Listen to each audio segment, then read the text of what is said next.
Good afternoon. Donald Trump's presidency marked a dramatic shift in U.S. trade policy.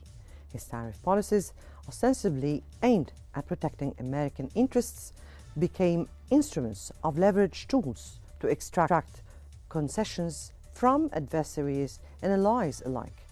A bargaining chip and a weapon from the TikTok saga, where tariffs dangled like bait, to secure a deal with China, to NATO allies pressured into increasing military spending. Trump's strategy blurred the lines between diplomacy and coercion. Yet these maneuvers left behind ripples of economic strain and geopolitical tension. Were these tariffs a masterstroke of deal-making or a perilous gamble that reshaped global trade and alliances? Welcome to In Depth.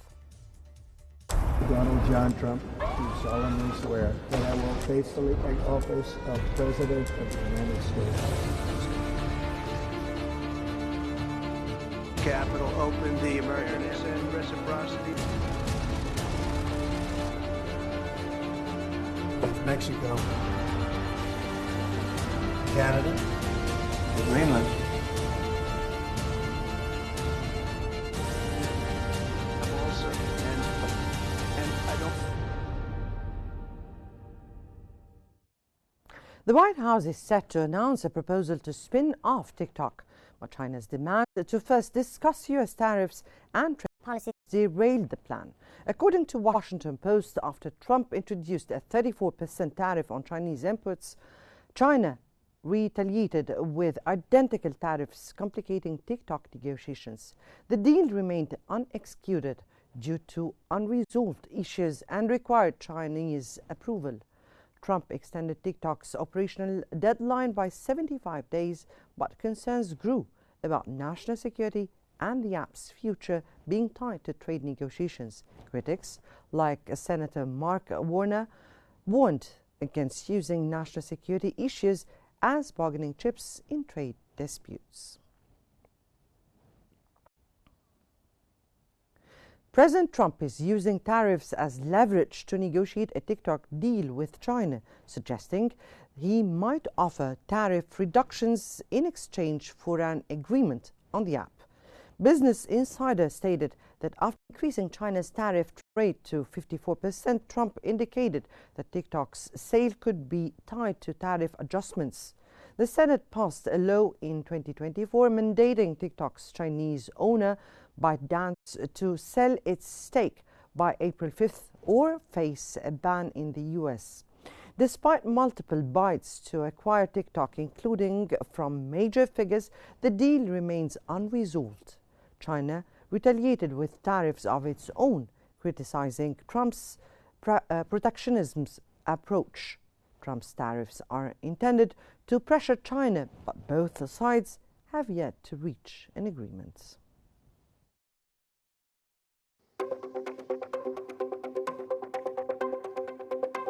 President Donald Trump has doubled down on tariffs as a cornerstone of his economic and geopolitical strategy. His administration has wielded tariffs not only as a tool for economic leverage, but also as a means to secure broader political objectives. Trump maintained steep tariffs on Chinese imports, now exceeding 54%, which he described as the strongest economic tool to protect national security. These tariffs were part of broader efforts to pressure Beijing into meeting U.S. demands, including the contentious TikTok deal. Trump urged China to act in good faith to finalize the sale of TikTok's U.S. assets. However, Beijing retaliated by halting the sale process in response to the tariffs, signaling its resistance to what it viewed as coercive tactics. Beyond China, Trump extended his tariff strategy to Europe and NATO allies. His administration pushed for a 25% tariff on European Union imports, aiming to address trade imbalances and pressuring NATO members to increase their military spending. European leaders faced internal divisions over whether to retaliate, including the use of the anti-coercion tool, which allows the bloc to retaliate against third countries that exert economic pressure on EU members to change their policies. Countries cautious about retaliation and thus increase the risks of confrontation with the United States include Ireland, Italy, Poland, and the Scandinavian countries. Trump's tariff strategy reflected his broader philosophy, using economic might as a tool for negotiation and coercion. While it achieved some short-term goals, its long effectiveness remains debated, with significant impacts on global trade norms and U.S. economic stability.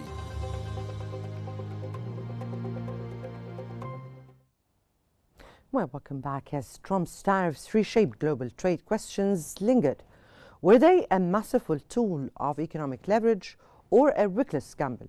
Did they secure American interests or sow seed of global instability? And what was the true cost of this high-stakes strategy? How effective were they in achieving goals like the TikTok deal and NATO spending reforms?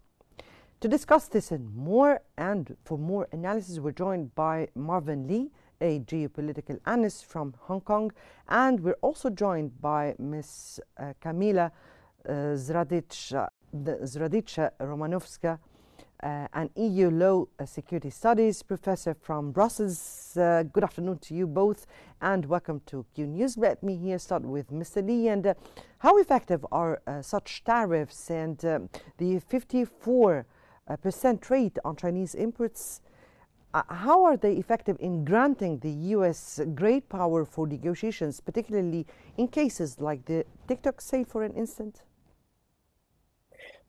Assalamu alaikum. Thanks for your questions.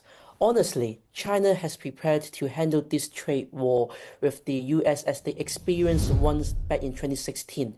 During these 9 years, China has already diversified in its economic partnerships, consolidating ties with emerging markets in Central Asia, the Middle East, Africa, Southeast Asia, and South America to mitigate the impact of US tariff. And let me show you an example.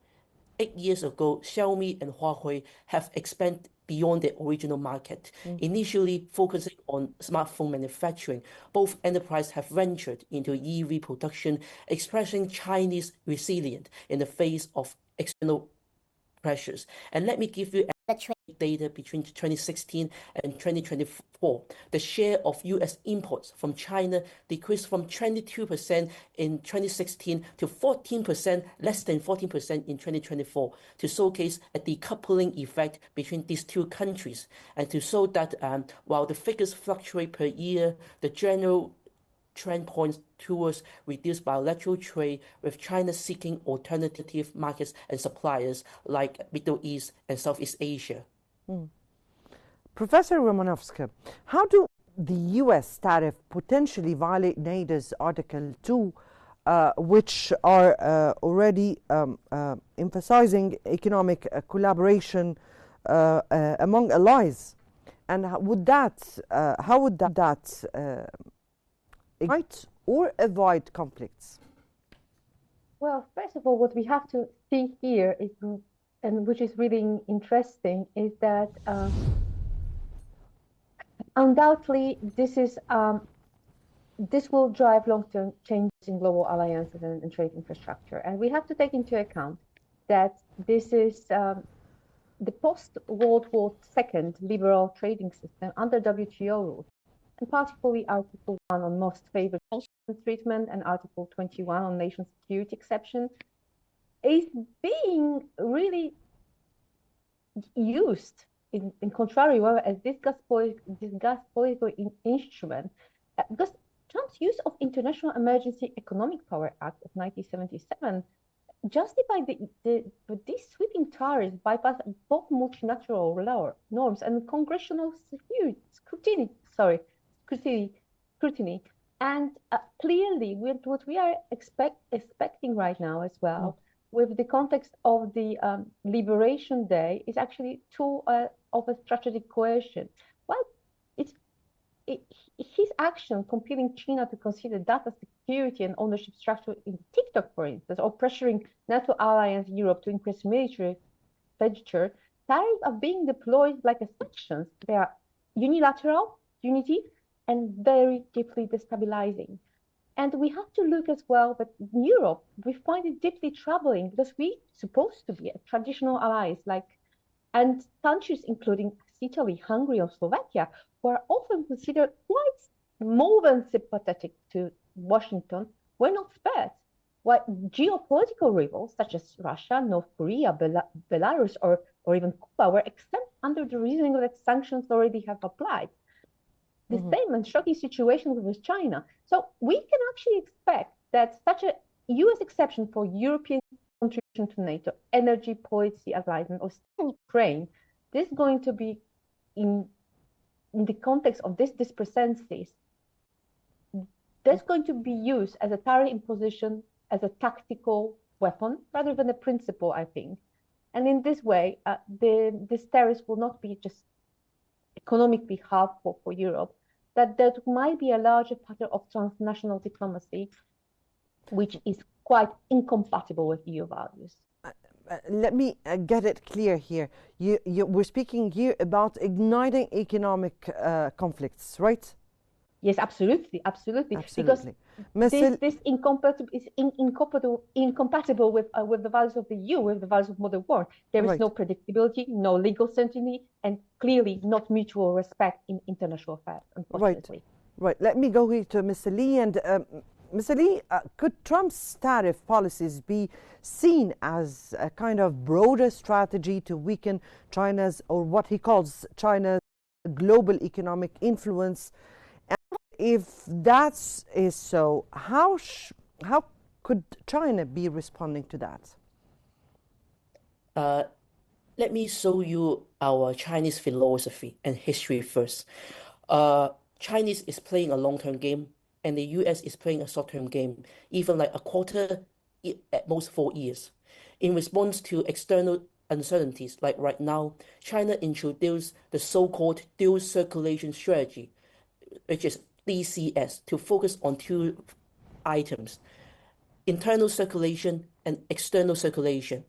Internal circulation talks about like to prioritize the domestic market by boosting internal consumption, enhancing self-sufficiency in key technologies such as AI like DeepSeek, drone delivery, EV cars, and even aircraft production like C919, to reduce dependence on foreign inputs like Boeing and Airbus. And there is an external circulation as well, to remain engaged in international trade and investment with the National Plan of Belt and Road Initiative, especially Central Asia, Middle East, Southeast Asia, to expand more market to mitigate the side effect from the US and even from the EU as well. And there are two very important implement measures here set by China, the Chinese government. First, there have been lots of technological innovations, increased investment in R&D to foster indigenous and local innovation and reduce reliance on foreign technology, especially microchip and aircraft production from Boeing. And second, supply chain diversification, developing domestic supply chains to ensure resilience against external uncertainties. And let me show you another story here. The Chinese government and the Chinese people are actually preparing a possible wartime conflict against the United States. And actually they are ready to prepare for the worst. So that's why I don't think Trump's tariff policy can be seen as a broader strategy to weaken China's global economic influence, because we have 5,000 years of history. So those are measures to be taken by the Chinese side. Let me here go to you, Professor Romanovska, and from your point of view, how might Trump's demand for NATO members to increase the defense spending to 5% of the GDP reflect on the economy or the NATO members' economic priorities, particularly after this rising of those tariffs? Well, first of all, we have to remember about one very important thing, that already first action which Donald Trump has taken regarding in his previous presidency regarding the increased and more, let's say, financial discipline in the context of funding of NATO made a huge impact. I think that in this context we can really see that the NATO and the pressure inside the NATO as well going to really as well be connected with this global tariff and liberation day, because these tariffs are not just economic punishment, they are also political signals.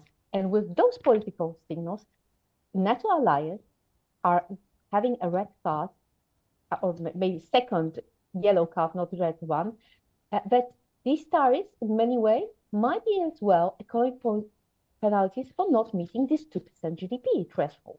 But penalizing in the NATO 4, like countries like Germany, Italy, Slovakia, or even Hungary, the countries he allies praised, has praised by him, then the contradictory measures. Because with leaving those countries who are traditionally seen as, let's say, competitors, he's pushing friends to tolerate adversaries. NATO is a security alliance, that's for sure. It's not a trade cutter, but we have to take into account. But it's one of the reasons Trump, I have to say, was quite successful. It's for instance the fact that because of him and he pushes to investment in defense spending, there is NATO Diana, there is Defense Innovation Fund with NATO. So basically, without actually being happy with the way of how he is treating and his rule-abiding, lack of rule-abiding diplomacy, we have to say that this coercion actually went well. This is training for NATO unity at the time when cohesion is vital. It's not just because a Russia war in Ukraine, but it's rather a mounting instability in the Middle East, in Sahel, and it's really important. NATO is a security alliance. It's not a trade deal, but it's as well an alliance where defense innovation are extremely important.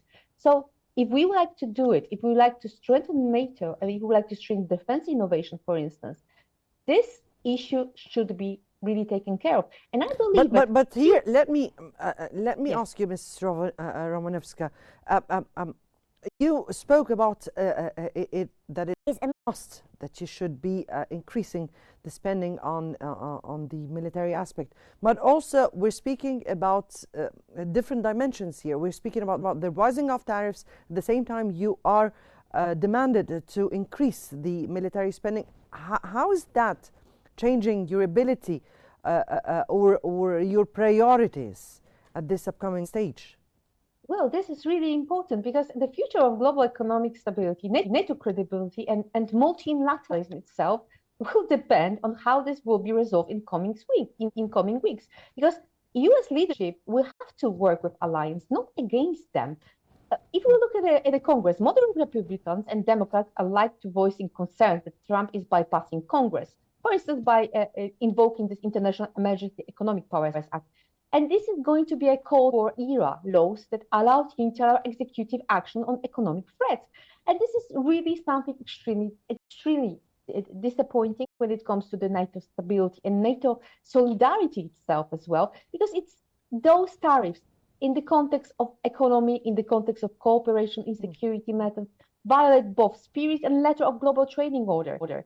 And Article 121, but it's not only this. This still can be reversed. And I think that it's really important and quite dramatic global call to actually rethink our connections to avoid the trade wars between each others, because this is not about this.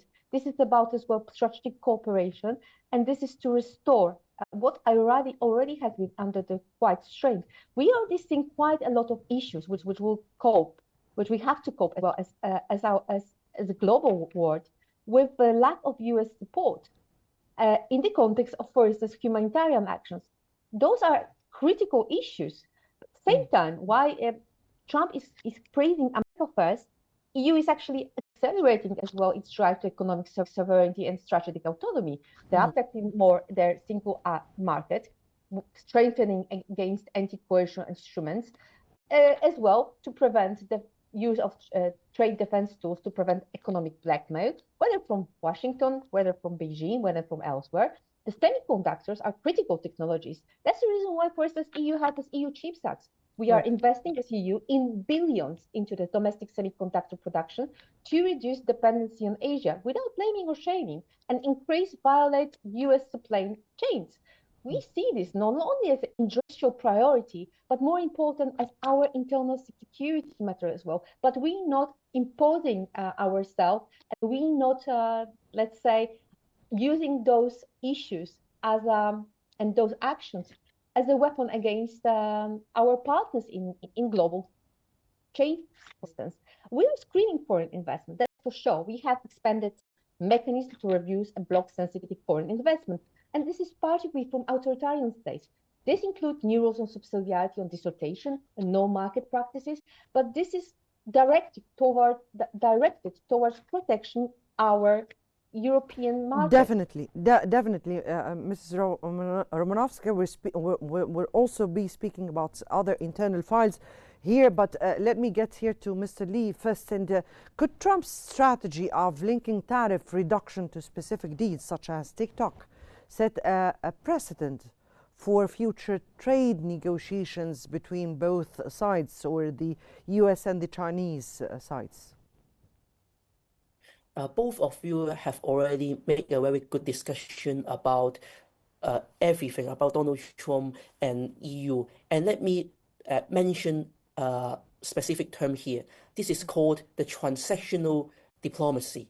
The US approach President Donald Trump exemplified transactional diplomacy, where economic measures like tariff were directly linked to specific geopolitical or economic outcomes, such as the proposed sale of TikTok US operations, or the ongoing war in Ukraine or in Palestine, the Taiwan conflict, the crisis. But there is a broader implication as well. Such tactics introduce uncertainty in international relations, of course, as policies may always shift based on immediate objective rather than consistent strategic framework like in the past 10 to 20 years. This approach could also encourage other nations to adopt similar strategies, like Russia, maybe Middle East, maybe China next time, potentially leading to a more deal-specific global trade environment. And I think Professor has also mentioned the ongoing war between Russia and Ukraine. I think Donald Trump is going to make a deal with China about this, to balance the tariff, between the tariff and TikTok, or maybe to have more important role to stop the ongoing war between Ukraine and Russia, and maybe in Palestine as well. So that's why this is as Donald Trump said, let's make a deal. I think they will create lots of chaos and uncertainty in the near future. Right. Professor Romanovska, back to you. And what do you think? What mechanisms exist within NATO to address economic disputes among member states, and are they sufficient to resolve conflicts like those tariff war? Well, unfortunately, as I already mentioned, the NATO is not about trade. NATO is about the security and cooperation and defense, exactly. But we can't forget who are the NATO members. They are mostly as well European states and Canada. And we cannot forget that the tariffs are being here as well used as a weapon, not for just economic gain, but more to put pressure on countries on other issues.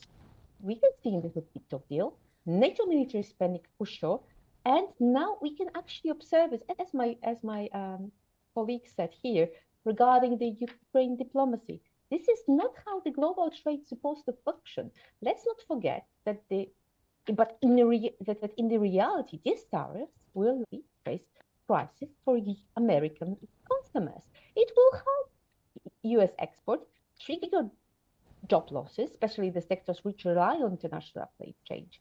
But more importantly, what will happen as well, that in the NATO's existence and cooperation, which was already expanded quite interestingly, and it's going to unfold even more in context, for instance, of defense innovation incubator for North Atlantic, Diana, or European or Defense Fund for innovation within the NATO as well. They are needing quite a lot of input. They needed investment, and if we are putting 20% on EU market, EU member states, including those who are usually quite cooperative with US and with Washington under the Trump. This is not helping us to spend more on defense. This is actually something which we will have to do in order to prevent internal division within the NATO itself, as a response to Trump economic policies, because we have to take into account that even delays on military support to Ukraine is actually creating a budget constraints within the NATO countries itself. UN is not facing now is facing UN as such is facing funding shortfalls. This is going to lead to a humanitarian crisis. A global trade war will only actually speed it up. There is going to be food insecurity, economic collapse, most likely in most of the fragile regions, including parts of MENA region. And we cannot afford this instability. And now we are actually going to pay even more to ensure that the humanitarian crisis or war will not spark in the most fragile regions in the world. And we have to still spend more for a NATO. How are we going to do? This is extremely important because, of course, there is still hope. We are acting as a people who really want to ensure that there's going to be overall support for dialogue, diplomacy, and economic cooperation based on fairness, but as well as sovereignty. But tariffs cannot be used as a blackmail or punishment. We hope to have a ceasefire in Europe, a ceasefire in Ukraine especially, a ceasefire in Gaza as well. We hope as Europe, as a nation, as a civilization, that there's going to be an end of the dire situation, for instance, regarding the global famine or hunger or global wars. But these challenges are real. And if the EU, China, and the Arab war, or even more balanced EU Congress cannot come together and do something, we may yet avoid a new Cold War. But if not, we instead will create a world which is far from being fairer, more cooperative, and global. And this is really terrifying, yes. Definitely, Mrs. Romanovska, wars do not ignite except destruction and losses, lives, and definitely the prosperity of nations. That was Mr. Marvin Lee, a geopolitical analyst, and Ms. Kamila Zardicha Romanovska, an EU Law Security Studies professor. We thank you both for your valuable insights. And I guess that brings us to the end of today's episode of In Depth. Many thanks for watching and joining us for more updates on Qnews.